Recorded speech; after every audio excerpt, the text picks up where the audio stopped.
చేయాలి. తద్వారా ఎప్పుడో పెట్టినటువంటి ధర్మల స్టేషన్ మళ్ళీ పునరుద్ధరించాలి. ఈ యొక్క భద్రాద్రి రామాలయానికి రైల్వే లైన్ కావాలి, విమానాశ్రయం కావాలి. ఈ జిల్లా తెలంగాణ జిల్లాలకే తలమానికంగా ఉండాలి.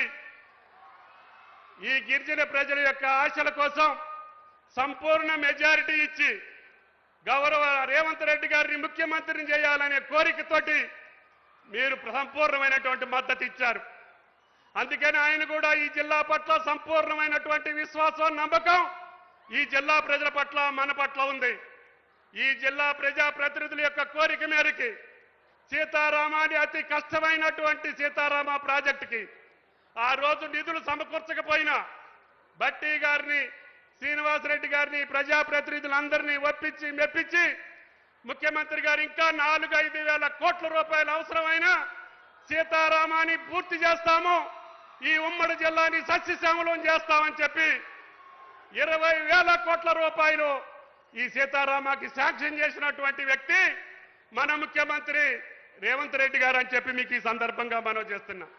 కాబట్టి దయచేసి మనం అడిగినవన్నీ ధర్మల స్టేషన్ తోటి పాటు, సీతారాంబాతోటి పాటు, అదేవిధంగా రైల్వే లైన్ తోటి పాటు, రేపు రాబోయే విమానాశ్రయంతో పాటు ఆయన సంపూర్ణ మద్దతుని ఈ రాష్ట్రానికి, ఈ జిల్లాకి ఉన్నది. కాబట్టి మన సంపూర్ణ మద్దతు గౌరవ ముఖ్యమంత్రి రేవంత్ రెడ్డి గారికి ఎన్ని సంవత్సరాలు ఆయన ముఖ్యమంత్రిగా ఉంటే అంత పురోగతి సాధిస్తుంది అనే విశ్వాసాన్ని, నమ్మకాన్ని మనం కలగజేయాలని చెప్పి కూడా మీకు ఈ సందర్భంగా మనం చేస్తూ కాంగ్రెస్ పార్టీకి కన్న తల్లి అయినటువంటి ఖమ్మం జిల్లా రేవంత్ రెడ్డి గారిని సంపూర్ణ మనసుతోటి ఆశీర్వదిస్తూ గౌరవ ముఖ్యమంత్రి గారిని ప్రసంగించవలసిందిగా కోరుతున్నాం. Thank you.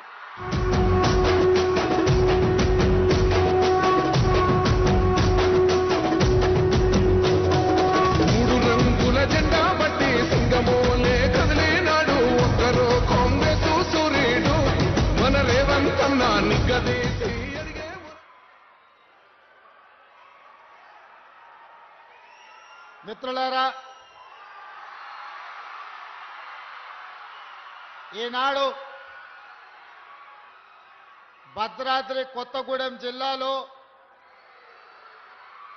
Doctor Manmohan Singh earth sciences university ప్రారంభోత్సవ కార్యక్రమాన్ని ఏర్పాటు చేసి నాతో పాటు ఈ కార్యక్రమానికి ముఖ్య అతిథులుగా మిత్రులు ఉప ముఖ్యమంత్రి వర్యులు బట్టి విక్రమార్క గారిని, జిల్లా ఇన్ఛార్జి మంత్రివర్యులు వాకిటి శ్రీహరి గారిని, అదేవిధంగా రెవెన్యూ శాఖ మంత్రివర్యులు మిత్రులు పొంగులేటి శ్రీనివాసరెడ్డి గారిని ఈ కార్యక్రమాన్ని పూర్తిగా బాధ్యత తీసుకొని అద్భుతంగా ఈ కార్యక్రమాన్ని ఏర్పాటు చేసిన మిత్రులు, పెద్దలు, సహచర మంత్రివర్గ సభ్యులు తుమ్మల నాగేశ్వరరావు గారు, అదేవిధంగా పార్లమెంట్ సభ్యులు, శాసనసభ్యులు, శాసన మండలి సభ్యులు, వివిధ కార్పొరేషన్ల చైర్మన్లు, ప్రభుత్వ అధికారులు,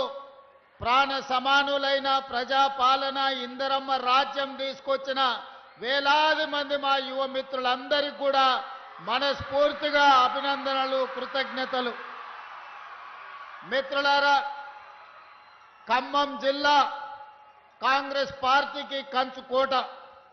ఈ ఖమ్మం జిల్లా సంపూర్ణంగా ఆశీర్వదించి అండగా నిలబడడంతో పొత్తులో భాగంగా సిపిఐ శాసనసభ్యులు కూనంనేని సాంబశివరావు గారిని ఈ ప్రాంతం నుంచి ఎన్నిక చేయడం ద్వారా ఈ జిల్లా మొత్తము ఈనాటి ప్రభుత్వానికి అండగా నిలబడి ఆశీర్వదించి ముందుకు నడిపిస్తున్న 2 సంవత్సరాలు పూర్తి చేసుకున్న సంబరాలలో భాగంగా డాక్టర్ మన్మోహన్ సింగ్ గారు ఎర్త్ యూనివర్సిటీని ఈరోజు ప్రారంభోత్సవ కార్యక్రమాన్ని ఏర్పాటు చేసుకున్నాం. ఈనాడు తెలంగాణ సమాజానికి ఒక అంశాన్ని గుర్తు చేయవలసిన బాధ్యత నా మీద ఉన్నది. ఆనాడు ఈ ప్రాంతం కొత్తగూడెం థర్మల్ పవర్ స్టేషన్ కోసం